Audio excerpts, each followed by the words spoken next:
खरेदी करताना मात्र काही मिनिटातच खरेदी करून झाली, पण आता मात्र कुठल्या डब्यात काय ठेवायचं हे सुचेना झालेलं आहे. कारण असं आहे की दिवाळीचं आपलं फराळाचं सामान आणि महिन्याचं वाण सामान सगळं एकत्र आणल्यामुळे कुठल्या डब्यात काय ठेवायचं हे सुचेना झालं. मग काय, एक बॅग घेतली, त्याच्यामध्ये दिवाळीचं जेवढं फराळाचं आपलं सामान आहे ते सामान सगळं त्या बॅगमध्ये ठेवलं. म्हटलं त्याशिवाय आपल्याला सुचणार नाही की कुठल्या डब्यात काय ठेवायचं. तुम्हाला होतं का असं भरपूर सामान बघून की कुठल्या डब्यात काय ठेवायचं ते? तर चला, हे दिवाळीचं फराळाचं सामान बाजूला केलं आणि आता उरलेलं जे वाण सामान आहे ते मात्र ज्या त्या डब्यात तिथे भरून ठेवायचं चालू आहे. 2 दिवसापूर्वीच हे डबे छोट्या भरण्या सगळ्या घासून ठेवलेल्या होत्या, त्याच्यामुळे भरायला सुद्धा मला अगदी सोपं गेलं.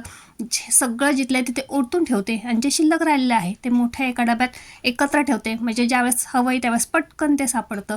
सगळं इथे भरून ठेवलं, डबे आता जिथल्या तिथे ठेवून घेते. आणि हे बघा, किचनमध्ये जे वाण सामानाचा पसारा होता सगळा मात्र जिथल्या ते ठेवून झालेला आहे.